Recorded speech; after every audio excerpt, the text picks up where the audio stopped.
Spanning over 60 miles, it is the widest river in the world. It has been described as a river of grass. It comprises the lower third of the Florida Peninsula. This wonderland of life, this subtropical paradise, nurtures the soul. It is the Everglades. With regards to Everglades National Park, you can't help but recognize that this is a superlative park in many different ways. We talked about the fact that it protects the largest sawgrass stand in North America. It preserves the largest dwarf cypress prairie in North America. It preserves the largest coastal mangrove forest in the Northern Hemisphere, the largest wilderness area east of the Rocky Mountains, an estuary of national significance in Florida Bay, and what's often overlooked is that it preserves cultural resources, evidence of human use and habitation going back at least 10,000 years, if not more. It is an amazing remnant of an amazing ecosystem in many regards. The Everglades is a fountain of renewal, a refuge, a place to rekindle our most basic instincts as part of the world and the sphere of biology. I get that when I come to the Everglades. I get that when I come to any natural area, really. But the Everglades is my backyard. It's what I know the most. It's what I love. It's what I study. And it's where I come to have fun, to be intellectually quiet, and to be emotionally stimulated.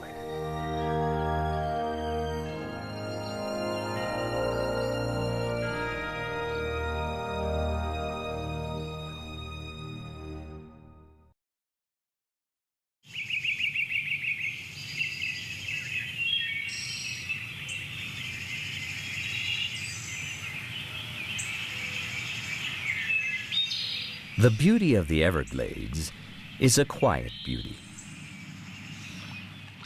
A beauty born of water.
There is no place on the planet like the Everglades.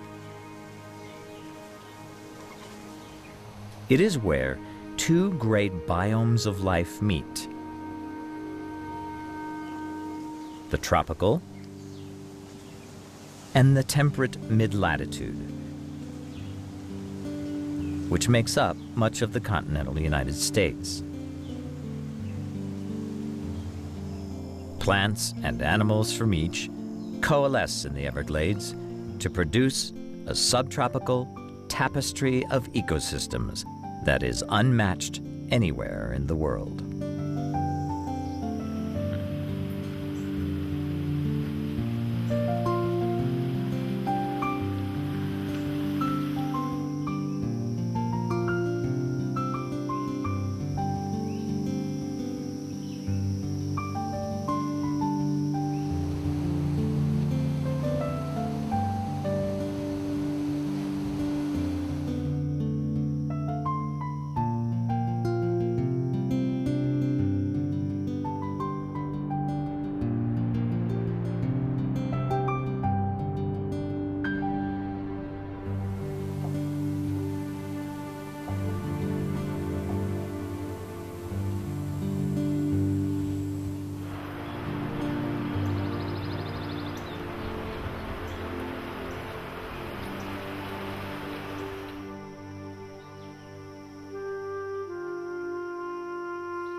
It all starts with rain.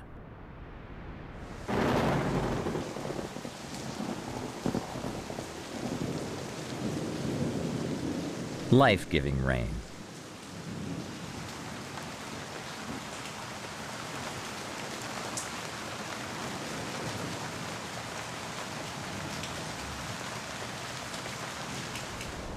Water that is first destined to become a river, lush with flora. Along this river, there are no rushing currents, no tumbling rapids, no sheer cascading falls. Nonetheless, it is a river that moves tirelessly. As it moves, it passes through sawgrass prairies, prairies as vast as the eye can see, prairies that conceal the slow-moving water below. It may linger in a small pond dug out by the park's ubiquitous alligators. Some of the water will enter the network of man-made sloughs and canals crisscrossing the Everglades, and then move on again. Perhaps flowing into one of the larger lakes. Lakes teeming with bird life beyond imagination.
And where is all this water going? It is always moving towards the ocean, moving at the unhurried pace of 100 feet per day. Finally, the water enters the mangroves, a special place where unique plants thrive between the worlds of freshwater and saltwater. The waters here are the cradle of life, the nursery for the rich resources of the ocean.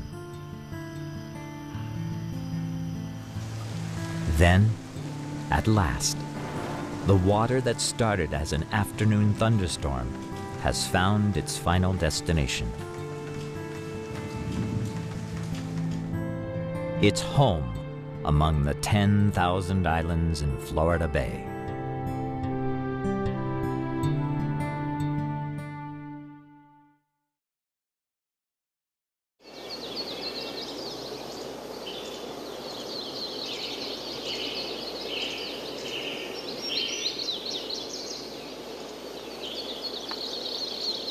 The Everglades is best known for its unique wildlife. Its freshwater crocodilian, the American alligator.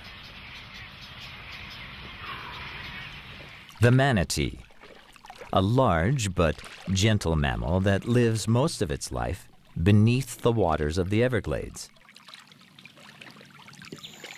And what many come to see, the incredible bird populations that inhabit its rivers, lakes, ponds, and sloughs. To understand why all this wildlife thrives here, you have to understand the forces that shaped the Everglades. Its climate and its geology.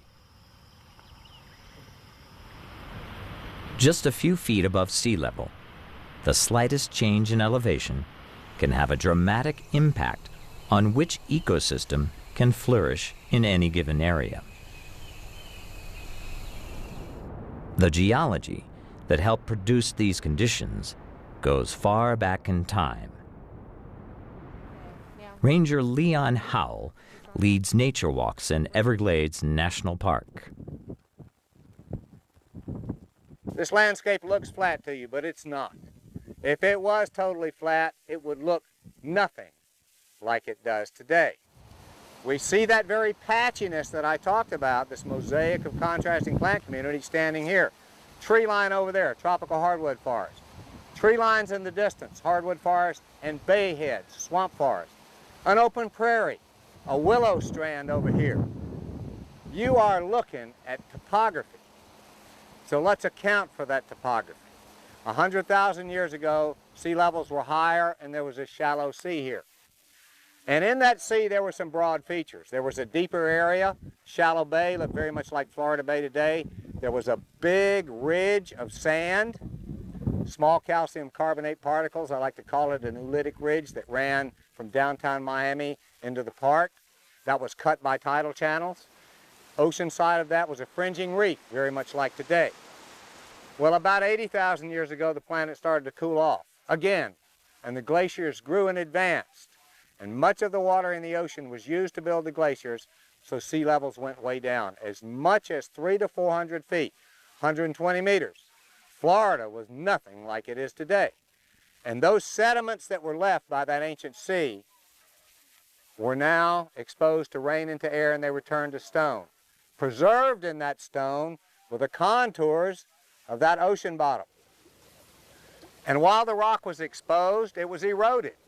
Not by raging rivers or waterfalls, mechanical erosion, but chemically. Limestone, the rock that we see along here, is easily dissolved in acids.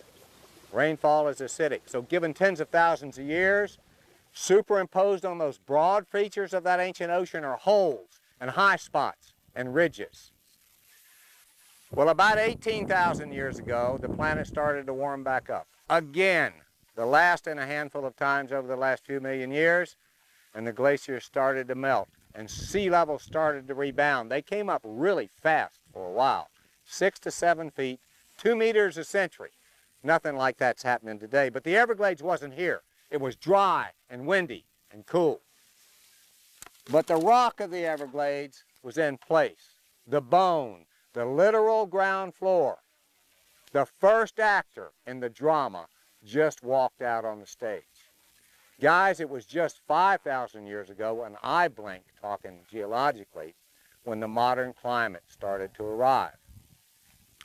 When the oldest of the ancient Egyptian pyramids were being built, this landscape was just beginning to form in its present form.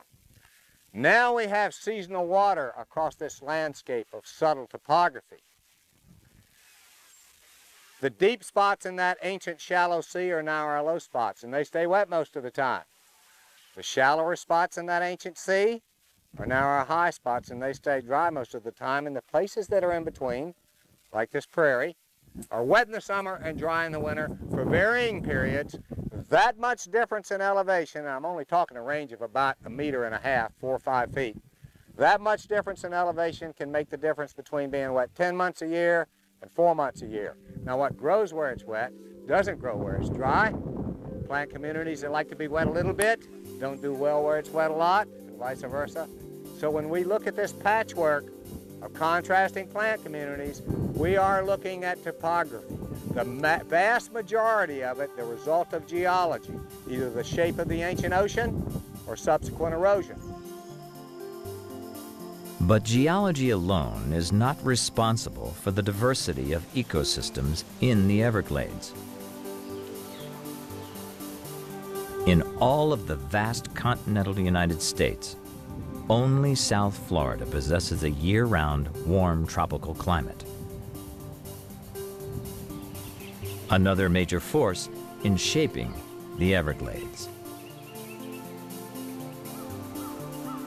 Larry Perez is a park ranger and has lived his whole adult life in South Florida.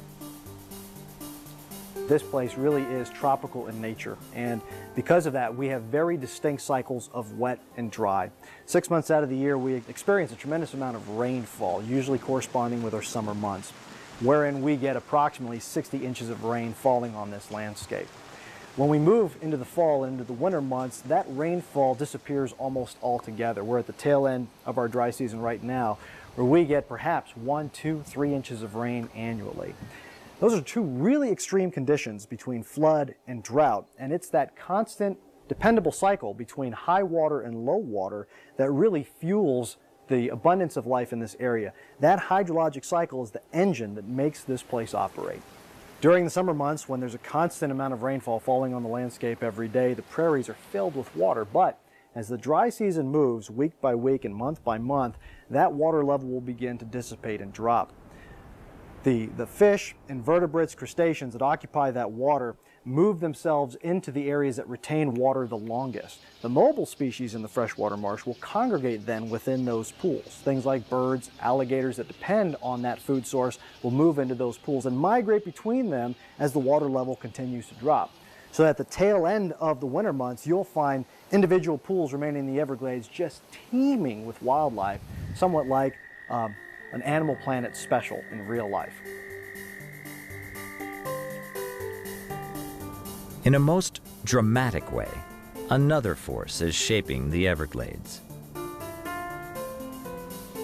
Its keystone species, the American alligator. Perhaps nowhere else does a single species act like a geographic and biologic force of nature on its own. Well, guys, now that we've seen some alligators, we want to talk about them a little bit. Some fun stuff first. They belong to an order of animals, a group of animals called the crocodilians. That's 21 or 23 species, some say 24, it really doesn't matter. We have 2 crocodilians in this park. We know we got alligators because we just seen some. Who knows what the other one is? The American saltwater crocodile. A lot of people want to know the difference, so briefly, Crocodile has a much more tapered snout than the alligator. Pointed. Alligators are black. I don't care how many cartoons you've seen all your life that show them as green. Adults are black, at least on their backs. Crocodiles, on the other hand, are sort of a dark olive gray, and when their mouths are shut, they still look really, really toothy. Particularly that lower tooth that protrudes upward on the outside of the upper jaw, characteristic of all 12 species of crocodiles. Alligator, on the other hand, when its mouth is shut, it doesn't look near as toothy, and if you see any teeth at all, it's top ones pointing down. The biggest difference between these two animals, guys, is where they live. The crocodile is a tropical animal, and it lives on both coasts of Mexico, Cuba, top of South America, Hispaniola, Jamaica, and extreme South Florida. Now, this animal likes estuaries, a mixture of fresh and salt, so it's limited to coastlines and river mouths. Now, being tropical and liking coastlines, it's only seen in this country along the coast of extreme South Florida. The alligator, on the other hand, is everywhere else. Now, we like to think of the alligator as representative of the crocodilians in this country, I guess because we're used to them, but they're not. They're the oddball, the black sheep, the contrarian. When somebody told all the crocodilians to sit down, the alligator stood up. Kind of like I was when I was a kid, if y'all hadn't figured that out yet, and I'm still a little bit like that today. It is the only one as a species that's not rooted in the tropics. It lives in coastal North and South Carolina, Georgia, North Florida, Alabama, Mississippi. Everybody knows they're in Louisiana, but how about Arkansas, southeastern Oklahoma, and Texas, where it gets below freezing routinely? The alligator is not a tropical animal. It's a warm temperate animal, and it's the only crocodilian that's that way. Now, serious note. Alligators roll in this landscape. Back to these forces that shape this place. When I was a kid in the late 50s and early 60s, you could not come out here and see alligators like you do today. They were almost gone. They were on the endangered list. They are being turned into belts, shoes and boots, handbags, almost quicker than they could make copies of themselves. And the biologists of the day were asking, what is the Everglades going to do without the alligator? Well, I didn't know what they meant then, but I do today. The alligator is an aquatic animal. Now, I've talked about the seasonal coming and goings of the water here. What do you suppose an alligator is going to do if he doesn't have a cool pond like this close by? Because they don't go far. When his stomach hits the dirt in January, he's got to have water. What's he going to do? They dig. It's not like they decide it's time to dig, but as the water falls, they're forced to lower and lower spots. When the water disappears, they excavate a hole. Water's never very deep in South Florida. Call it what you want to. You're looking at the water table. So the alligator's got his water now, and around the edges, he's piled up debris. So it's higher and drier and disturbed. That's important. A lot of animals in this landscape have to have water in the dry season, but they can't dig holes. They fill that hole up. Fish, frogs, and turtles. This place is like a big gator hole, really, in the dry season. So the alligators just created habitat that's important for many animals in the dry season. And around the edges, where it's higher and drier, the plant community changes. It's usually ringed by willow trees. We call them willow heads. You see them driving down the road. So the alligator has actually contributed to the botanical diversity of this landscape. The very patchiness that I described, the very way this place looks. If that's not enough for you, in the dry season, they keep creeks open. Remember that trough through that old canal? They keep game trails open. They're like bulldozers going through the landscape. And that's what the biologists meant when they asked, what is the Everglades going to do without the alligator? The last major force in shaping the Everglades landscape is fire. Fire is a vital component of this ecosystem for the simple fact that here in South Florida, you are in the lightning strike capital of North America. We have more annually than anywhere else in the country. Just given that fact alone, you could probably already process that wildfire is a natural component in the ecosystem. Some ecosystems here are built to burn. They're meant to burn. They need to burn in order to remain healthy and viable. The pine rockland ecosystems we talked about is one good example. Even the wide open sawgrass prairies, even when inundated with water, will sometimes burn right across the surface. It's an ecosystem that needs fire to survive. For the most part, when fires occur naturally in the right time of year, we'll allow those fires to burn out, provided that we're able to protect visitors and visitor facilities as well as park facilities. But we recognize that fire is a natural component of the ecosystem.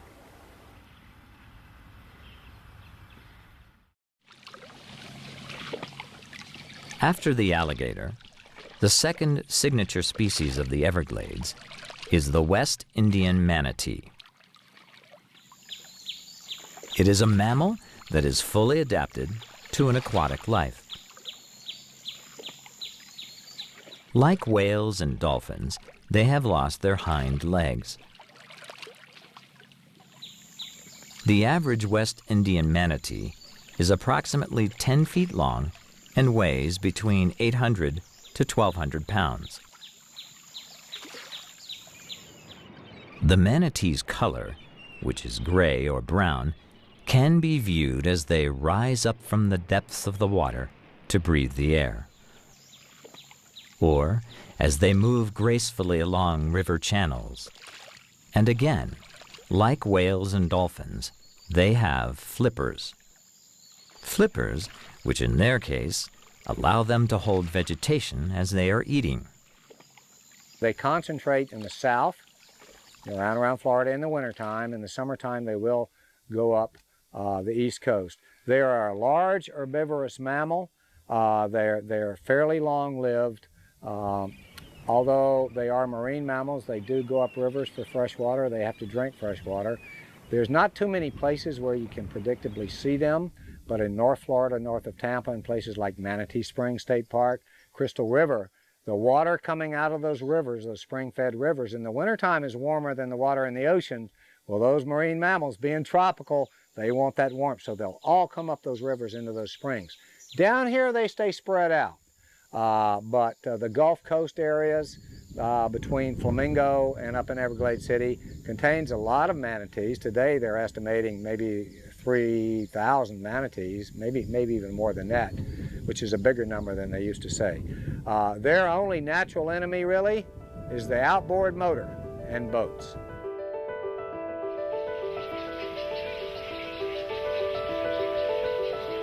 The final signature species of the Everglades is more elusive and less well known.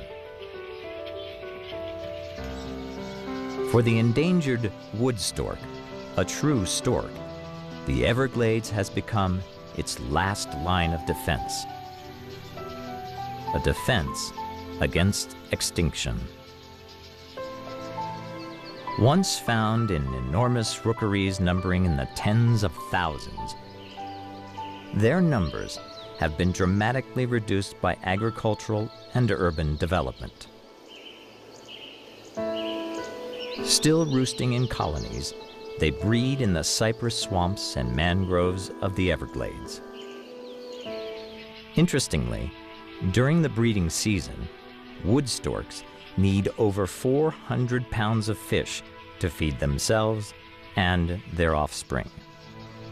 Wood storks are members of the most impressive part of the Everglades bird population. A group of birds called long-legged waders.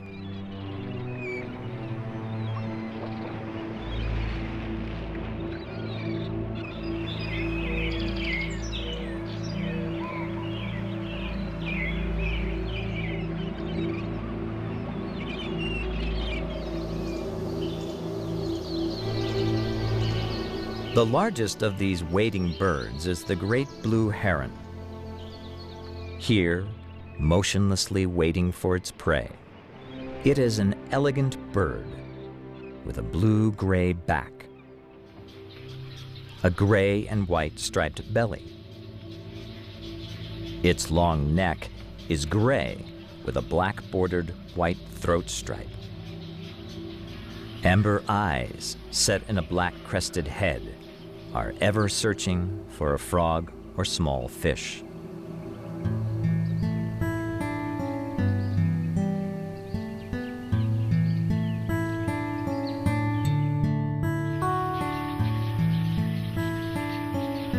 There is nothing more striking than a large white wading bird standing against the background of dark green vegetation. The Everglades contains two such birds. One is the great white heron, a bird unique to Florida, a bird which turns out to be a white version of the great blue heron.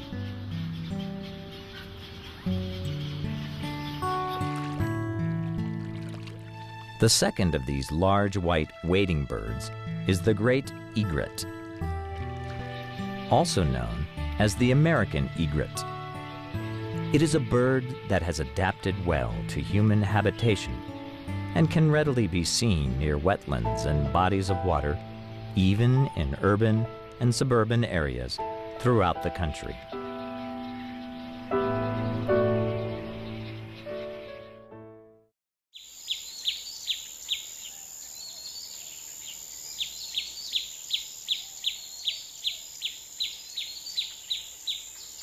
The Everglades also contains a number of smaller herons and egrets. This group of smaller wading birds includes the cattle egret, which, unlike its water-based cousins, feeds in relatively dry sedge or grassy habitats, eating small insects.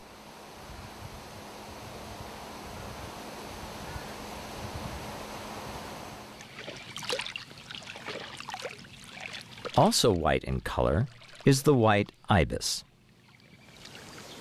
With its down-curved beak and red face,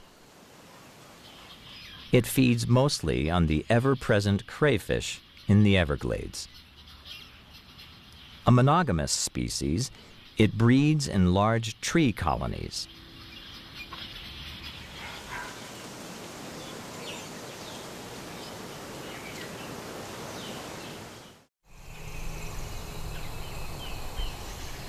There are also two fascinating wading birds that can be seen wintering in the Everglades.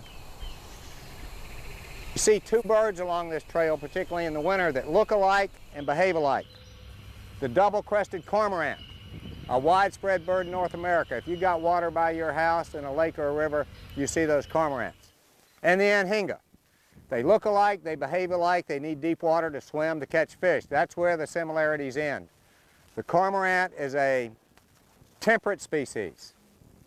The anhinga is a tropical species with a slow metabolism, and its feathers have a microstructure that allow it to get wet to the skin. Now, what do you think a tropical bird with a slow metabolism that gets wet to the skin is in danger of? Cold, hypothermia. We see a lot of birds that spread their wings in the sun, and they do it for a lot of reasons. Sunlight kills germs. It makes parasites move so the birds can remove them. Maybe it just feels good. When we see an anhinga spreading its wings, he got something else up his sleeve. Has a specific purpose, and that's to elevate its body temperature. When we use the energy of the environment to change our body temperature, we call that thermoregulation. We normally associated it with cold-blooded animals, not birds. But the anhinga, he's doing more than drying off, and it has nothing to do with oil in the feathers. It's the structure of the feathers. Perhaps the most stunning wading bird in the Everglades is the roseate spoonbill. Brilliant pink with a white neck and orange tail, it is often confused with the flamingo, which is a rare inhabitant of the Everglades. These spectacular birds spend much of their time in the tidal waters of Florida Bay and in the shallows of freshwater lakes, feeding on small crustaceans, which give them their pink color. Once hunted to near extinction by plume hunters, their numbers are increasing again in the protective sanctuaries of the Everglades. These sanctuaries also contain two species of pelicans. one a year-round resident and the other migratory. Forming a long line, wings beating, soaring in unison, the flights of the white pelican are a majestic sight.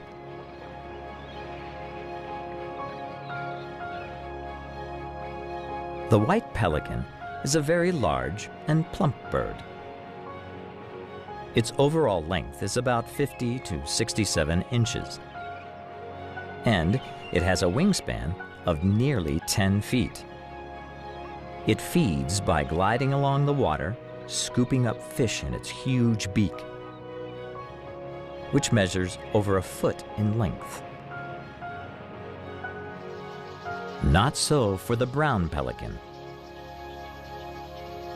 A year-round resident of the Everglades, it dives for its food. Its dark brown body dive bombing into the ocean is a spectacular sight.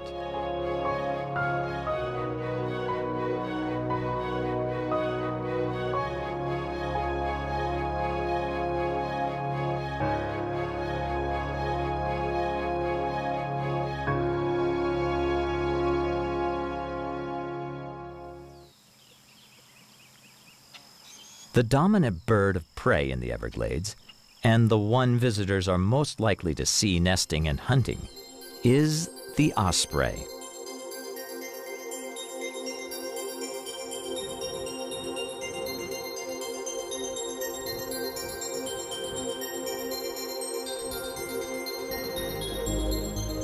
So for Everglades National Park, the osprey is the second largest bird of prey next to the bald eagle. It has a 63-inch wingspan, and it typically takes about 23 days for the egg to hatch. And then right around 11 weeks, the baby bird is the exact same size as mom and dad. About the 12-week mark, they're already flying on their own, just like most of the ospreys out here. Babies will have little white spots on their wings, and the adults will have more of a solid brown wing. The babies are also darker in color. And they also say the unique thing about an osprey is that they're known to mate for life. They've done studies on the osprey. The same two osprey came back to the same nest for 21 years in a row. The osprey's main food will be just fish, mainly mullet here. The mullet swim real close to the top and live in shallow waters, easy for the osprey to grab. The osprey will be able to dive underwater up to about 3 feet and grab a fish with its talons. And it does have a reversible thumb, so the head of the fish will go towards the head of the osprey in flight for aerodynamics. The second most common bird of prey a visitor is likely to encounter in the Everglades is a much smaller raptor, the red-shouldered hawk. This hawk hunts by sitting quietly on lower perches, overlooking the park's many wetlands, waiting for a snake or frog to emerge.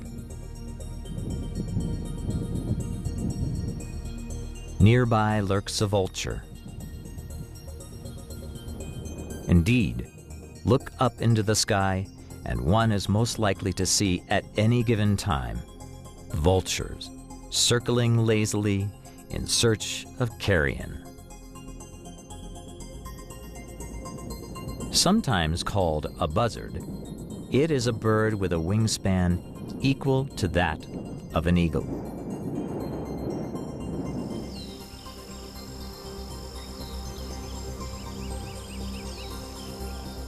It is also a bird that gathers together in rookeries in the evening.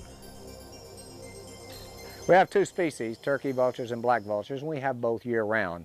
But like a lot of birds that come south in the winter, the population of those vultures really grows in the wintertime. They're on their way back north now.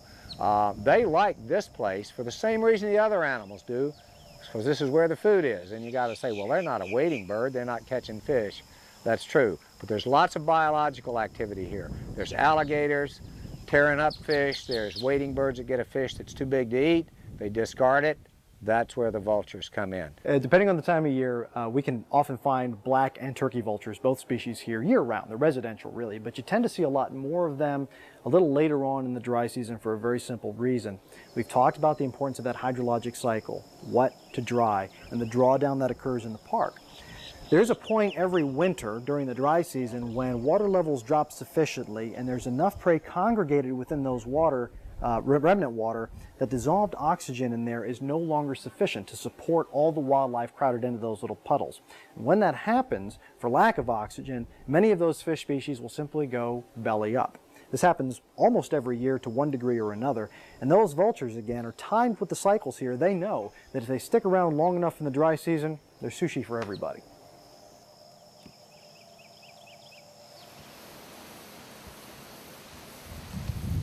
Another of the animal groups that congregate in these shrinking water refuges during the dry season are turtles.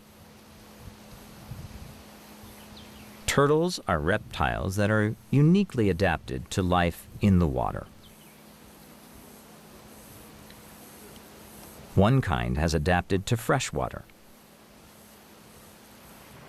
the other to the ocean's salt water.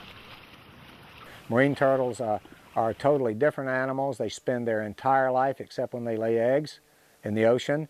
Water turtles here spend a lot of their life in the water, but they also climb out on the land a lot to bask in the sun, and they lay their eggs in the mud banks. And they cannot tolerate salt water. So we have a marine turtle with flippers, no feet, and we have freshwater aquatic turtles that are not as well adapted to water, I guess, as a sea turtle. They don't have to spend as much time in the water, so they have regular feeding claws. They are distinctly different. Both turtles, totally different life cycles, totally different habitats. Habitats in the Everglades can be laid out graphically in an idealized way like this. Starting at the ocean, there are the marine and estuary habitats, tidal flats and sand beaches. Rising up slightly, we find the mangrove forests. Next are the treeless sawgrass prairies. Slightly higher in elevation are the savanna-like dwarf cypress forests. Next, growing on more substantial soils, are the slash pine forests. And growing on the highest elevations and richest soils are the cypress forests, sometimes called hardwood hammocks.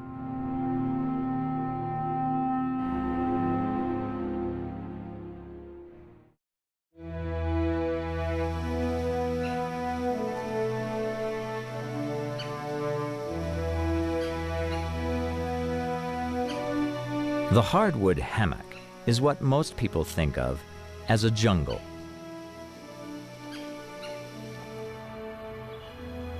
It is a densely forested area, dominated at eye level by saw palmettos and large cabbage palm fronds. Sometimes called sable palm, the cabbage palm is the state tree of Florida and South Carolina. The hardwood cypress forests are found growing in the Everglades in large, natural, circular patches and long, linear configurations called strands, which parallel man-made drainage ditches. This is a state preserve. They're trying to preserve the old-growth cypress in this area. It's about 75,000 acres, and the Fakahatchee Strand was historically a long, linear, north-south grove of cypress trees. And in the background here, some of the local vegetation, the tall palm tree with the silver trunk is the royal palm, and behind it, to the right, the dark green tree is the cypress tree, the local to this area. Also here, there are a lot of tropical hardwoods. Gumbo limbo, the one with the green and copper-colored bark. is a common one you'll see here. Entering an old-growth cypress forest. There is nothing quite like it. Standing like sentinels guarding a fortress, the bald cypress trees harken back to a time 65 million years ago, a primeval time dominated by dinosaurs. Only today, it's alligators. The majestic old-growth bald cypress can reach 600 years in age.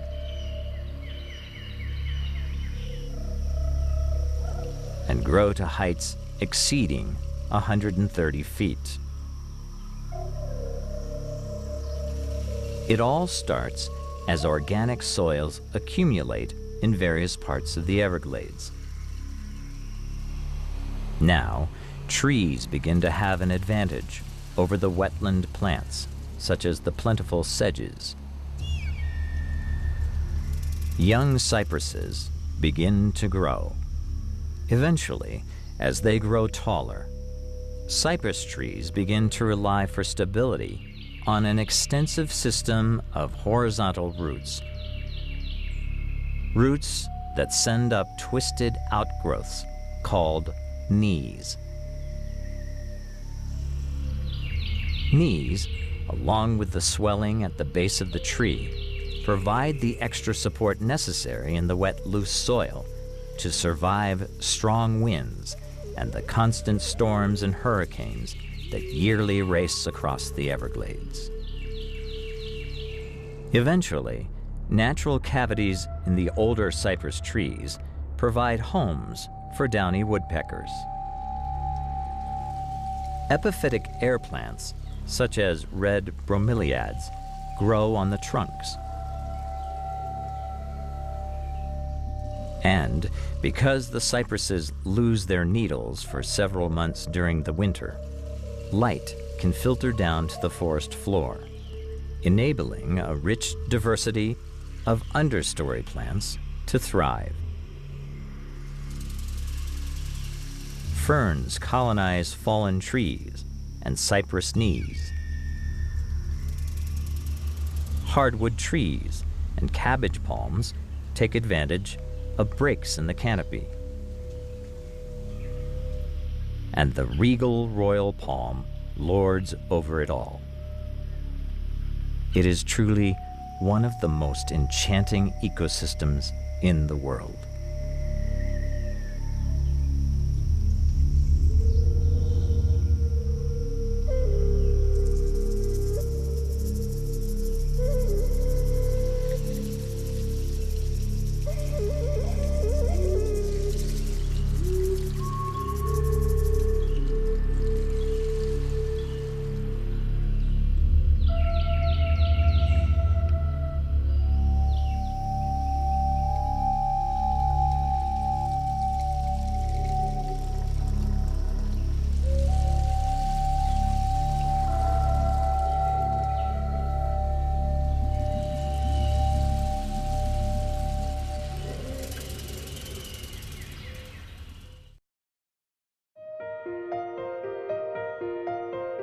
There are no other Everglades in the world. The miracle of the light pours over the green and brown expanse of sawgrass and of water, shining and slow-moving below, the grass and water that is the meaning and the central fact of the Everglades of Florida. It is a river of grass. So wrote Marjorie Stoneman Douglas, the spiritual founder of the Everglades Park System. The sawgrass prairie is the iconic ecosystem of the Everglades. It is best described by a feeling of awe. impenetrable expanses of water and plants. An early American poet wrote, "Not gold, not silver, but green." Tropical breezes set the sawgrass to sway. O'er miles of flat prairie, a study of greens. Valuable? The Spanish explorers dismissed it, named it for the Holy Spirit, moved on.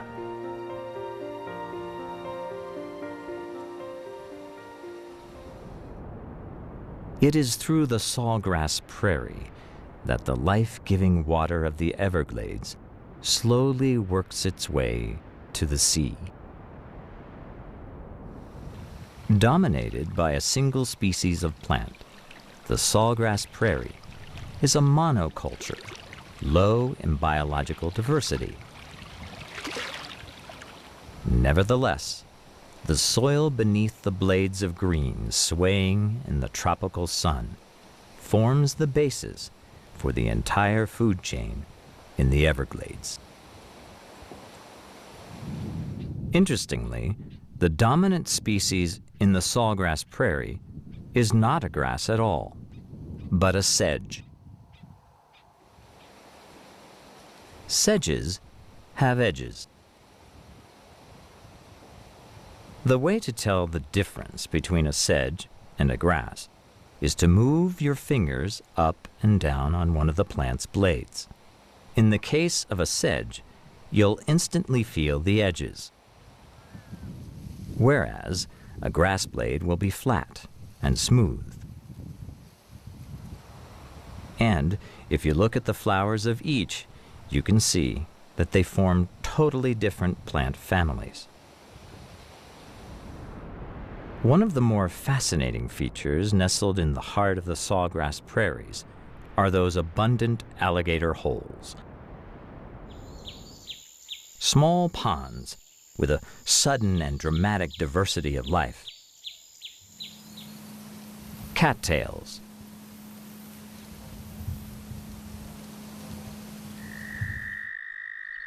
snakes,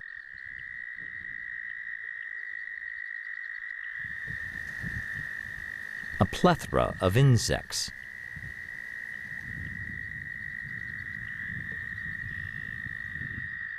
a rich fauna of fish,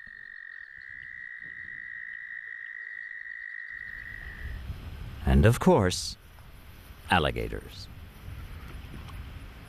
We consider, of all the wildlife out here, the alligators to be the keystone species in the freshwater Everglades. And keystone meaning that their presence in the Everglades really has importance beyond just their individual selves. Alligators have a very unique habit of dealing with that drop in the water level. They'll actually, when conditions get just right and dry enough, they'll take their massive bodies, move them back and forth in the marsh, move their snouts back and forth in the marsh, and excavate large holes into the mud and marl beneath. And what they're basically doing is digging a swimming pool that, because of our water table being so close to the surface, will instantly get filled up with water. Anything that depends on that water for its survival, again, fish, snails, invertebrates, crayfish, will move into that pond, as will the alligator. And that pond will serve not only to provide refuge to those aquatic species for the duration of the remaining dry season, but it'll also provide refuge to the alligator, who then has a living buffet that he can pick off as the season progresses. It is during the time of the alligator ponds, in May and June, that alligators mate and lay eggs. The female builds a nest on shore and lays 35 to 50 eggs. These eggs incubate for 65 days and then hatch into 6-inch baby alligators. Baby alligators stay with their mother for approximately 2 years. During that time, they are growing about 1 foot a year. They reach sexual maturity when they arrive at the 10-year mark and are about 6 feet in length. In the wild, alligators live for up to 50 years Each of those years following the ebb and flow of the water cycle in the sawgrass prairies.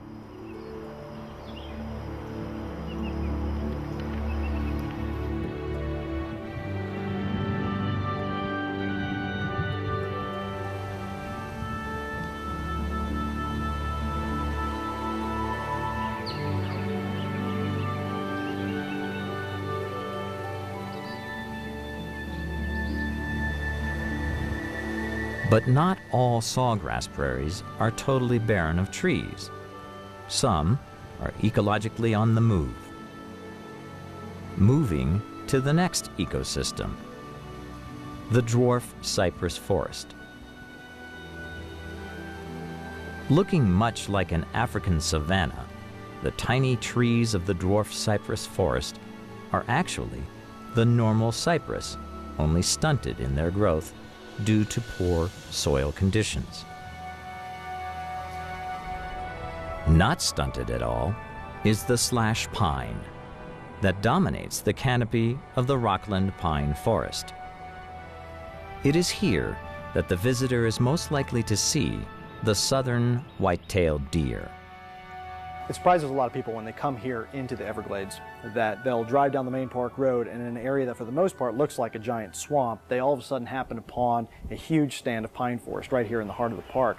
That is a significant parcel of the park for the simple reason that that pineland that you see here in Everglades National Park is the southernmost extent of a forest system that ranged all the way up the coast along a geologic feature called the Atlantic Coastal Ridge, a slightly higher ridge in elevation than the surrounding area.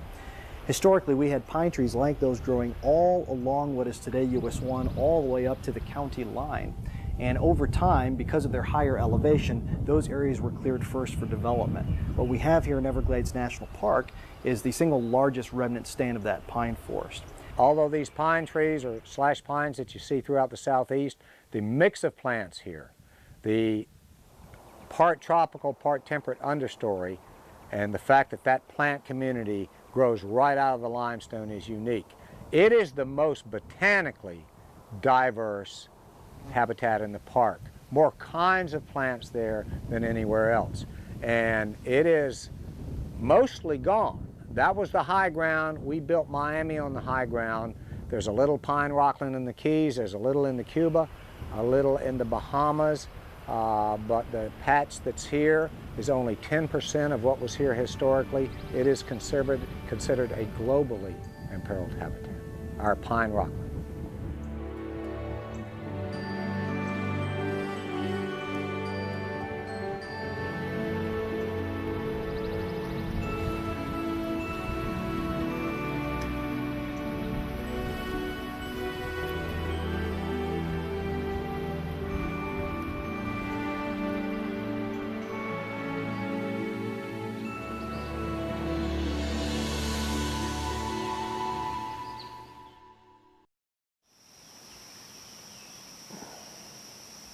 Elements of nature can often astound visually.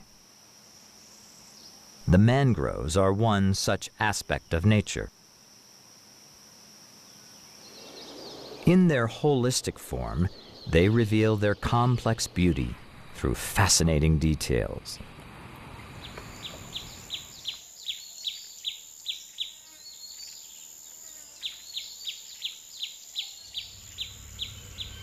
Details that are ever varying in their complex shapes and structures. Mangroves, that refers to trees, not necessarily a species, but a kind of tree that can tolerate soil without oxygen, that's wet, and is full of salt.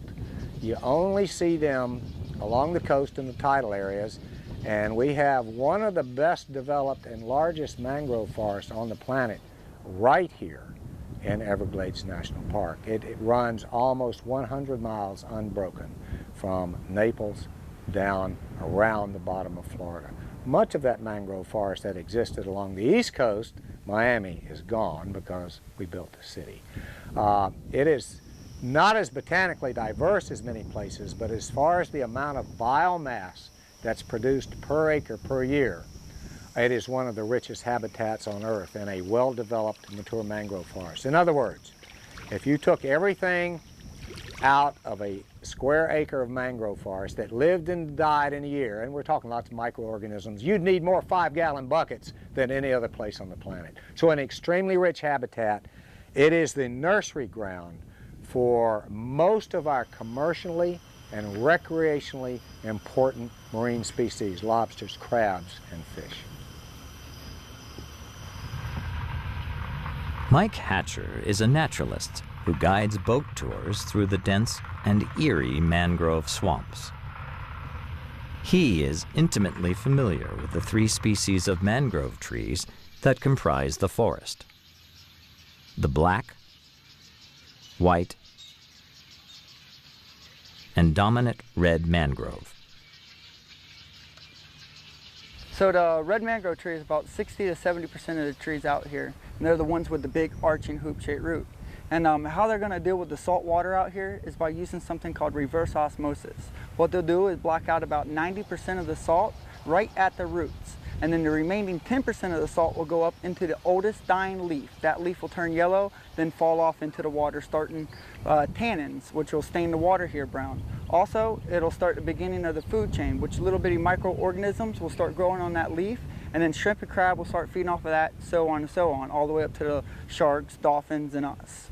And then white and black mangroves can deal with the salt by using their root systems. They'll actually take all the salt provided to them right into the tree. It'll go up into the tree and then excrete itself through the backside of the leaves. The black mangroves has something on the root system called a pneumatophore. What that is, it looks like little sticks that'll stick up out of the mud, and that'll help it exchange gases. So as a high tide comes in and floods over the root system, those pneumatophores will act as snorkels. And then the white mangrove tree has a regular tree-style trunk and an irregular meandering root, which can't survive long periods of time in that water just because it wouldn't be able to breathe like a normal tree. Flying over Florida Bay, it is literally dotted with hundreds of islands, all supporting mangrove forests. On the beaches of these islands exists a wonderful micro-ecosystem. Seaweed dancing in the gentle oceanic waves. There are many forms of seaweed. Seaweed is actually a common term for a group of multicellular marine algae found throughout the world's oceans. The beach itself is rich with tiny crabs and a variety of seashells, while the bay contains resident pods of sleek bottlenose dolphins. Below flourishes a glorious abundance of life. Fish,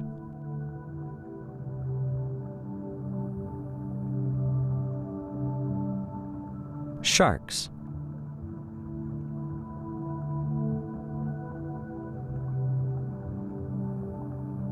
coral,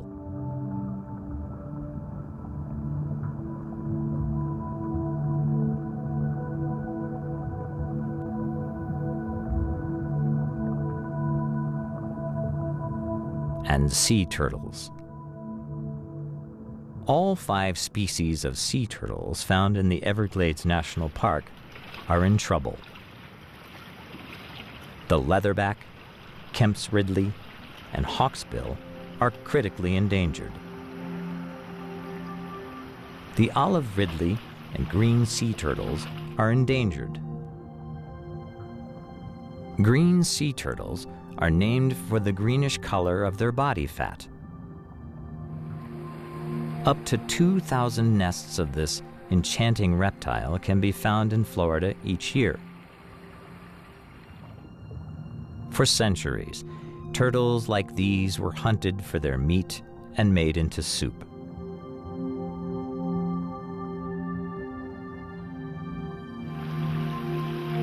As a result of hunting and egg gathering, their numbers have been reduced to dangerous levels. Green sea turtles graze on the vast beds of seaweed found throughout the tropics. and are the only sea turtles that eat plants. Some travel over 1,000 miles to nest here. Their sighting is a final punctuation on any journey through the vast diversity of the Everglades ecosystems.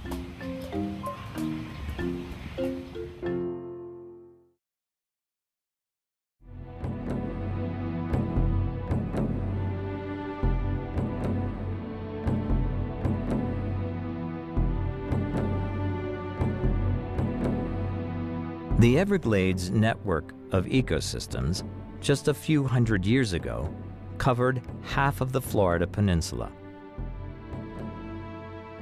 It extended from present-day Orlando down to Lake Okeechobee, where it became the River of Grass. That wide body of water slowly moving down to Florida Bay. Archaeological evidence has revealed that there was human habitation in the Everglades dating back to the last ice age. And the Native Americans that we've had here, the history of the area has been very profound. There are resources in this park that indicate that we've had occupation here for a minimum of 10,000 years, perhaps even longer than that, by the Paleo-Indians. Their ancestors to this day, the Miccosukee and the Seminole, maintain tight ties to this area, and especially given the fact that during the campaigns of the First, Second, and Third Seminole War, as they were forced further and further down the state under threat of violence, they found refuge in this landscape, which up until that time was relatively unknown by their white pursuers. And they remember that to this day. The Three Seminole Wars were a conflict that began in 1817 and lasted on and off until 1858. The First War began in 1817, when General Andrew Jackson invaded Florida with 4,200 men to stop the Seminole Indians from attacking American settlers. In 1835, when asked to sign documents demanding the Seminoles leave for Indian territory in present-day Oklahoma, a young war chief, Osceola, let the assembly know his thoughts on immigration. "The only treaty I will ever execute will be this." With that, Osceola plunged a knife into the treaty on the negotiating table. His heroic act led to his people carrying on the fight, taking refuge in Florida's Everglades, and never surrendering. Osceola's descendants still live in the Everglades today.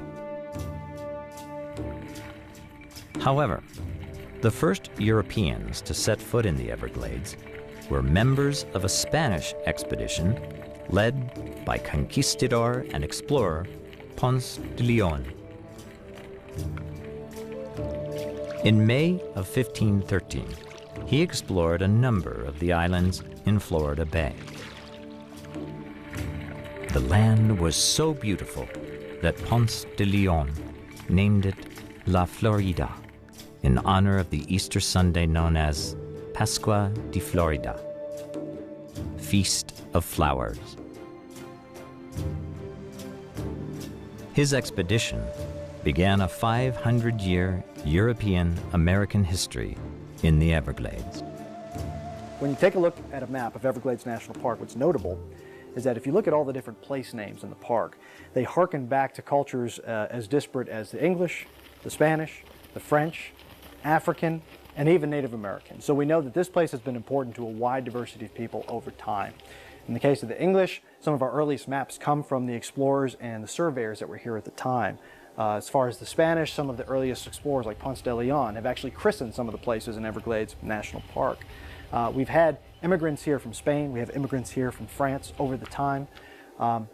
Escaped slaves. We know that Everglades National Park is part of the Underground Railroad here in South Florida. Some slaves, former slaves, escaped to freedom through areas of Everglades National Park today.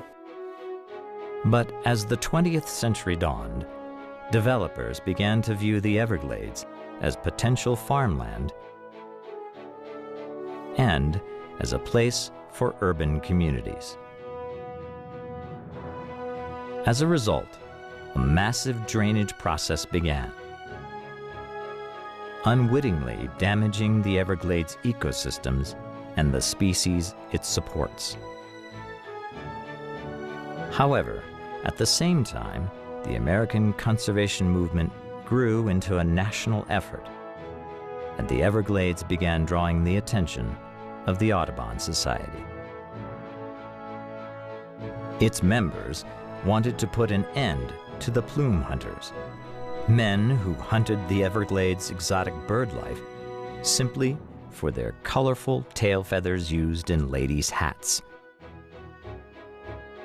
As a result of this attention, people began to recognize that the Everglades was a remarkable, one-of-a-kind ecosystem, not just a swamp to be drained.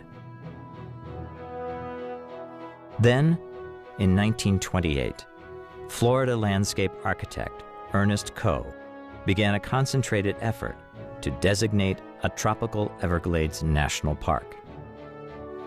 His persistence paid off when he and others persuaded Congress to designate the Everglades as a national park in 1934. It took park supporters another 13 years to acquire land and secure funding for the official opening of the park in 1947 by President Harry S. Truman. Joining in the celebration was Marjorie Stoneman Douglas. Marjorie Stoneman Douglas really earned fame because of her book River of Grass, which again portrayed a landscape that up until that point was really misunderstood. She did a phenomenal job of not only exposing the natural history of the area, but also the human history of the area. And it's perhaps fitting that her book in 1947 debuted the same year that the park was dedicated. But Marjorie didn't stop with the book. Later in life, she would actually found Friends of the Everglades, a pretty notable conservation organization that continues to be in existence today. And she founded that in recognition of the fact that Everglades National Park could not persist as an island, but rather was influenced by all the activities taking place outside of it. And her organization aimed to make that activity outside the park conducive to its health and well-being in perpetuity. A big part of preserving the Everglades in perpetuity was the initiation of the largest ecosystem restoration effort the world has ever undertaken. Linda Fryer is a researcher and land management policy expert.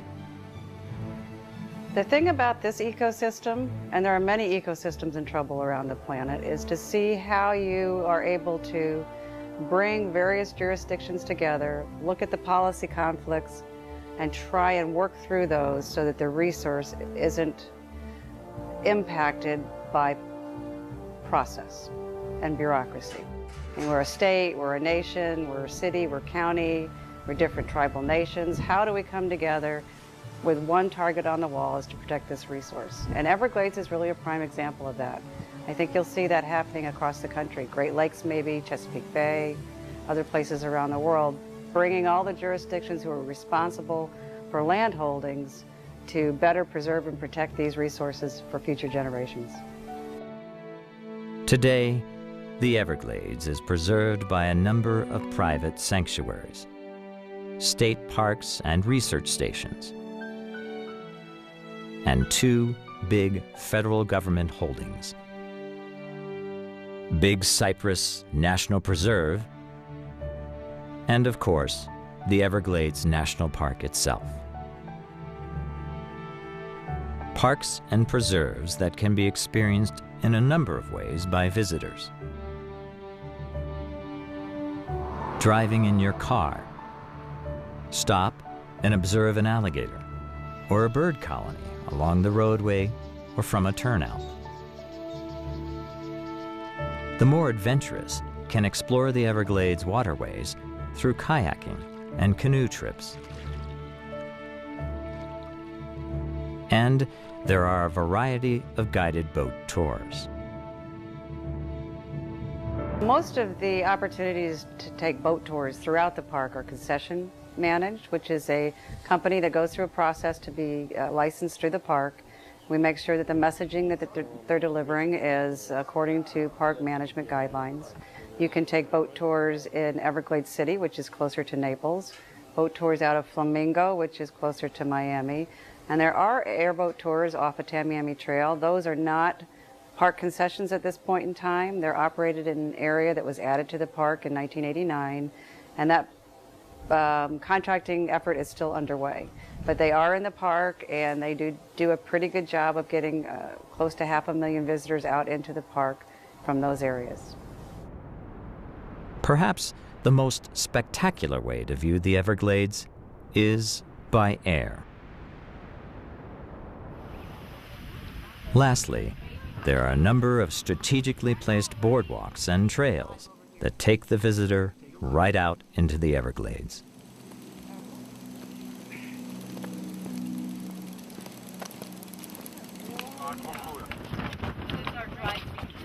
Boardwalk adventures that can be self-guided or led by an interpretive park ranger.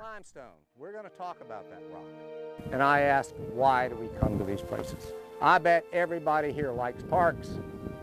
It's a good bet that you do because you're here.